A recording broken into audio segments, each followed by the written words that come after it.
I genuinely don't know where to stand. It's odd to me. Will you be in prayer with me? Spirit of the living God, fall afresh on all of us today.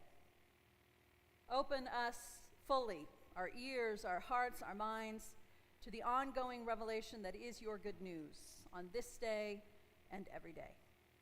Amen. Luke's gospel begins the story of Jesus with that opening line that Cassandra just read for us.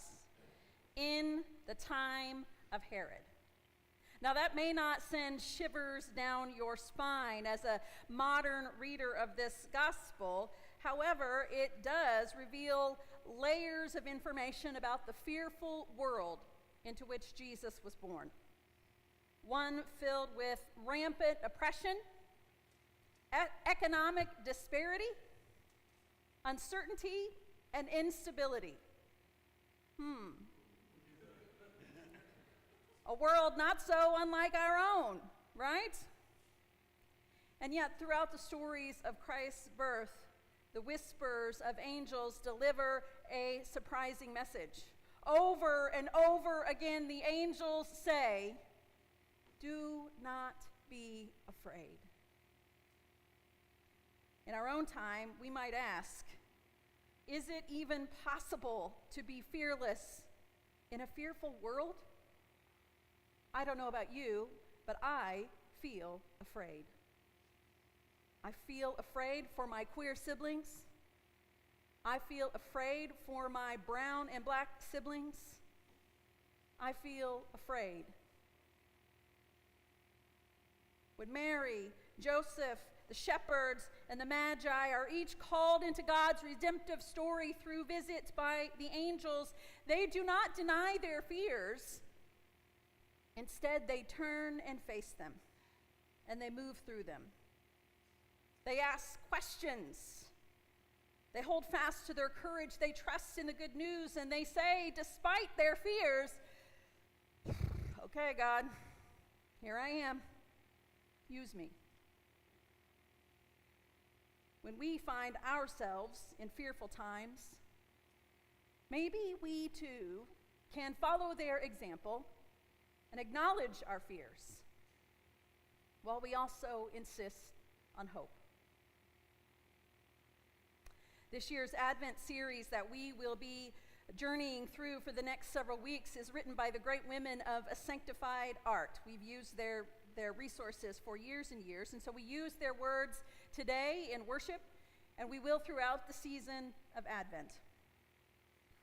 This series takes seriously the angels' messages and trusts that Christ's birth truly is good news of great joy for all people. Yeah, that's a line in the Bible. Over these next few weeks, we are going to look closely at fear and terror.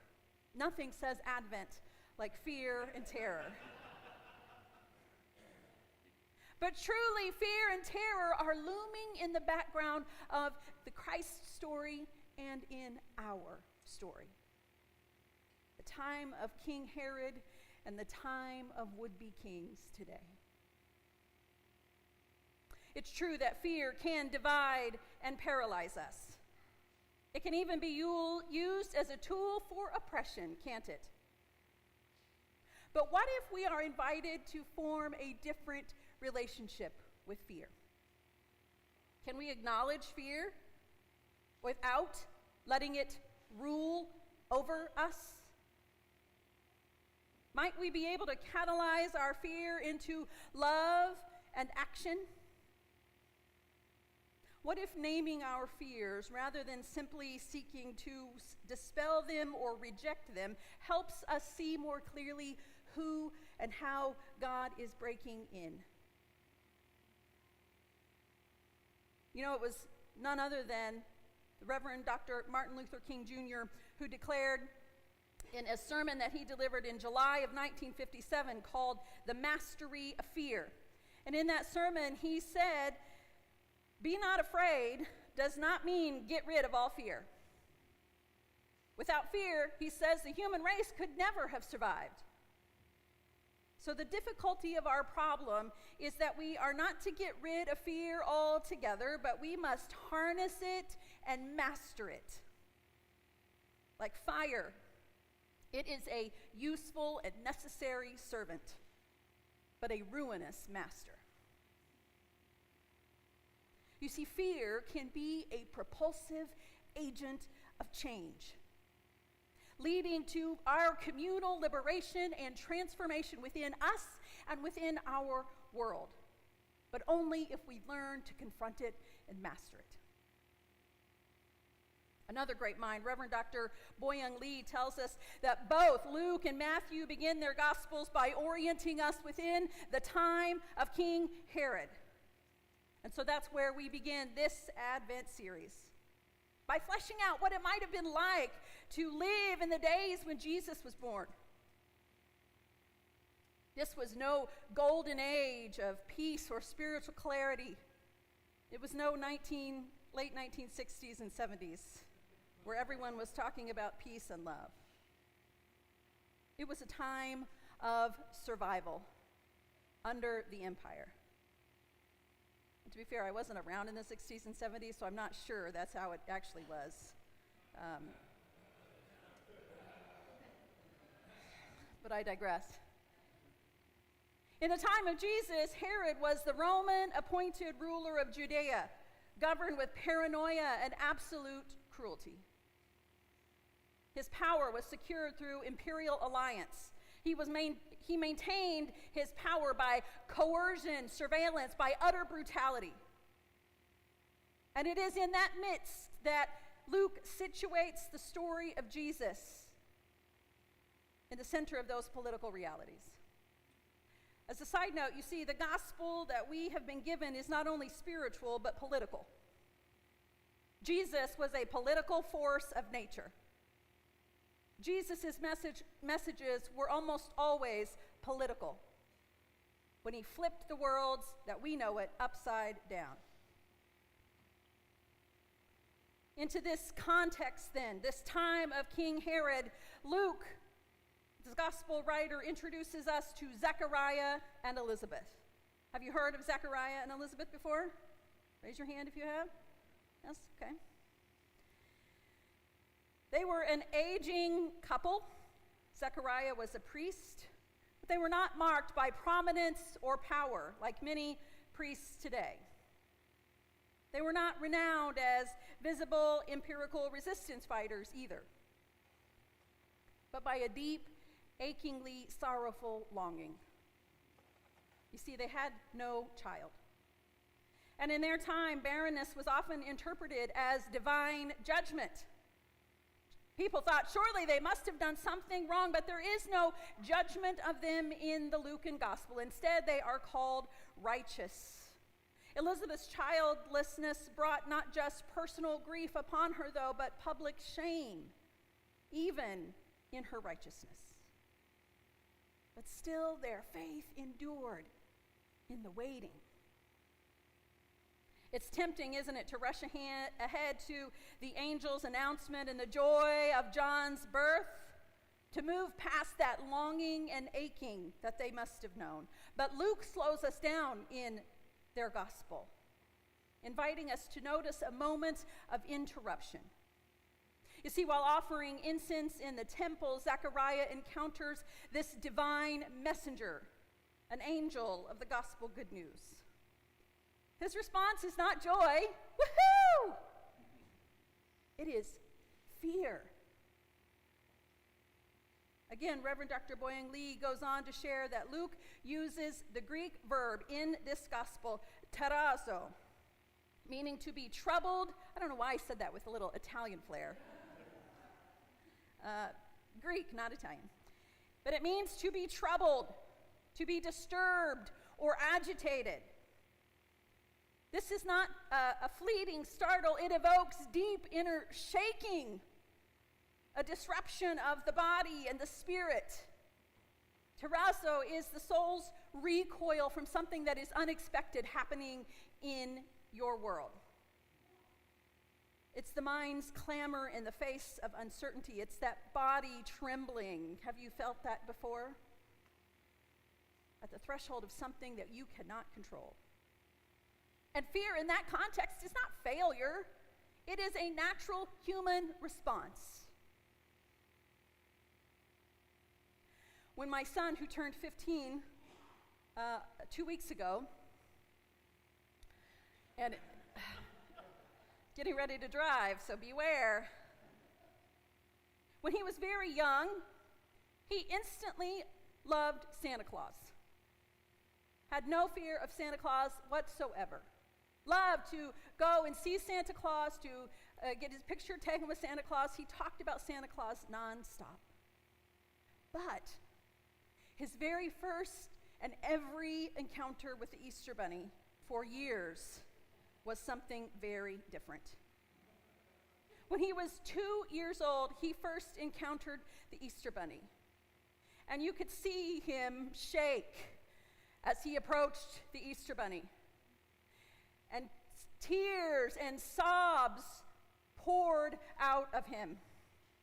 The Easter Bunny was terrifying to him.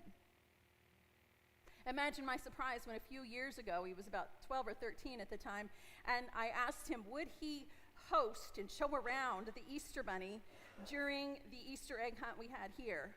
And he said, I'll give it a try.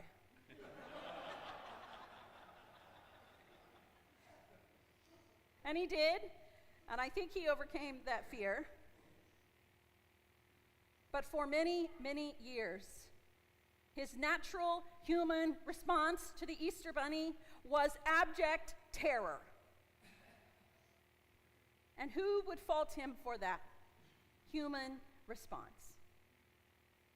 But fear sometimes becomes more than just a reaction like that. You see, sometimes fear takes root within us, and it becomes our default way of being in the world. In John chapter 14, verse 27, Jesus says to his disciples, let not your hearts be troubled, using that terrazzo word for fear again. That natural human response of startling. Don't let your hearts be troubled, Jesus says, with that kind of fear, and do not be afraid. That second word, deleo. You see, that is a different word. That implies a shrinking of spirit, wherein the fear takes root within you and changes who you are from the inside out. A fear that inhibits action, that suppresses courage. And together these words describe a fear that doesn't just visit. It's not a kind of fear of just walking through the haunted house, because that's terrifying to me. But it settles in our spirit so that the haunted house becomes our home. It shapes our posture toward the world and toward each other. Many of us know this kind of fear, especially in Herodian times. Eras marked by empire and oppression and uncertainty. Fear becomes embedded in our bodies, in our relationships with each other, in the public discourse. Becomes background noise so constant that we forget it is there, yet it still creeps into every aspect of our lives. And so, like Zechariah, we may grow so accustomed to disappointment and fear that when hope finally arrives, we don't recognize it. And we are fearful of that. When God interrupts that moment of fear that has become so ingrained in us, we flinch because we do not see what God is trying to do in us and for us and through us. And so in doing so, we miss the small miracles that persist in the face of empirical power. Indeed, beloved ones, that is the whole point of the vicious news cycle, is to keep you and me in a posture of fear, so that we do not see that resistance is the only hope that we have as a society to move forward toward God's kingdom come.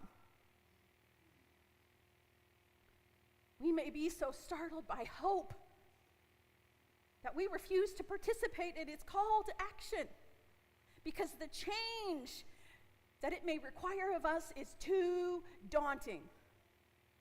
You've heard that saying, the devil we know is better than the devil we don't know.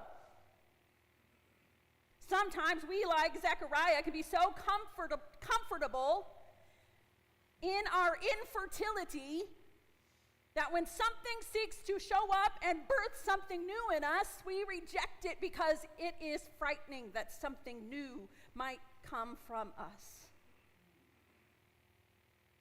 In that moment, the angel shows up and says, "Do not be afraid." So when the angel says that, it's not a dismissal, as if fear is not warranted. It's a reorientation, friends. It's a call to see and embrace the miracle that's happening right in the moment. Your fear is real. Hear me when I say your fear is real, but it is not the only and sole truth that there is.